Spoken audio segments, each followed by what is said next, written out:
दोस्तों, आज की कहानी है लोहार काका की घटना। एक सच्ची घटना, सच्ची कहानी। दोस्तों, तब रात के 8 बज रहे थे जब हम सारे दोस्त रोज की तरह कहानी सुनने गए थे। मोहन काका हमारे गांव के इकलौते लोहार हैं। गांव में कोई भी लोहा लक्कड़ का काम होता था तो यही करते थे। मोहन काका की कहानियाँ इतनी मज़ेदार होती हैं कि हम सारे दोस्त कई कई घंटे उनके घर कहानियाँ सुनते रहते थे। उस रात मोहन काका बोलने ही वाले थे कि मेरे एक दोस्त ने कहा, अरे काका, आपने कभी भूत या चुड़ैल देखा है? तब मोहन काका ने मुस्कुराते हुए बोला, हाँ, मैंने देखा है। इतना सुनते ही सारे दोस्त बोले, कब और कहाँ? बच्चों के मुंह से इतना सुनते ही मोहन काका बोलना शुरू किया। बात आज से 30 साल पुरानी होगी। तब मैं जवान हुआ करता था। बदन में अलग सी शक्ति थी। उस समय मेरे गांव से 4 गांव दूर एक ठाकुर साहब आखिरकार हम ठाकुर साहब के यहाँ पहुँच गए। ठाकुर साहब के यहाँ पहुँचे और ठाकुर साहब ने मेरा खूब आवभगत किया। आवभगत करने के बाद हम ठाकुर साहब बात करने लगे और बात करते करते कब दिन से रात हो गया पता ही नहीं चला। तो मैंने ठाकुर साहब से कहा, ठाकुर साहब, अब मुझे चलना चाहिए। ठाकुर साहब ने कहा, नहीं मोहन काका, रात बहुत हो गई है और आज यहीं रुक जाओ और सुबह चले जाना। मोहन काका ने कहा, नहीं ठाकुर साहब, हम कहाँ डरने वाले हैं। तो ठाकुर साहब से बात खत्म हुई और हम अपने घर की ओर चल पड़े।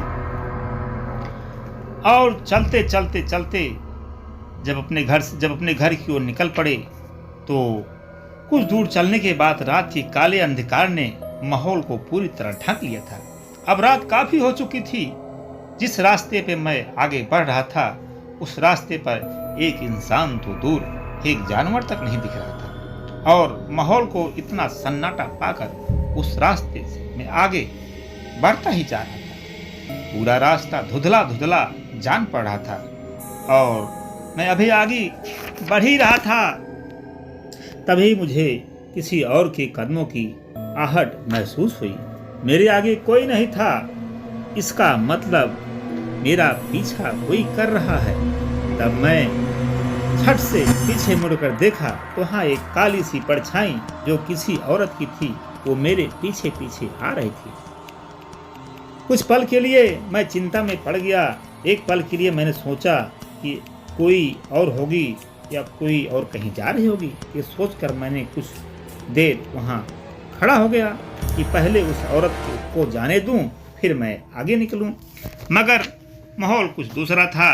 जैसे ही वह औरत की परछाई भी वहीं रुक गई और चिंता मेरी और बढ़ गई और मैं फिर आगे बढ़ना शुरू किया, पर परछाई भी चलना शुरू कर दिया। अब मुझे पक्का यकीन हो गया कि दाल में कुछ काला है। लेकिन उस समय की मेरी एक गलती मुझे मौत की घाट उतार सकती थी। इस तरह मैं आगे बढ़ता रहा और सही समय का इंतजार करता रहा कि मैं कब 9, 2, 11 हो सकूं। तभी मैं चलते चलते पीछे मुड़कर पूछा, अरे भाई, किसका पीछा कर रही हो? तब कोई जवाब नहीं आया और न ही चलने की आवाज़ बंद हुई और परछाई चलती रही। एक बार मैं पलटकर दोबारा देखा तो मैं एकदम हैरान रह गया। फिर वो चुड़ैल लपक के मेरे गर्दन पर हाथ जैसे ही लगाने की कोशिश की।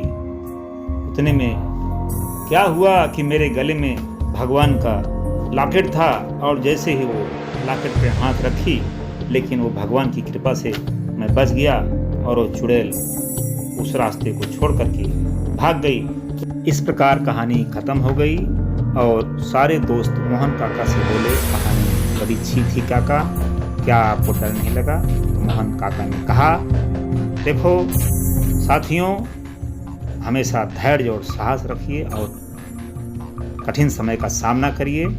तो सभी दोस्तों को इस प्रकार मोहन काका की कहानी बहुत पसंद आई और सभी रात काफ़ी हो गई थी, तो सभी अपने बिस्तर पर अपने अपने घर की ओर चले गए।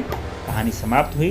तो दोस्तों, इस कहानी को ज़्यादा से ज़्यादा लाइक और सब्सक्राइब और शेयर, हाँ, चैनल को सब्सक्राइब जरूर कर लेना। ऐसी कहानियाँ हम आपको लाते रहेंगे। थैंक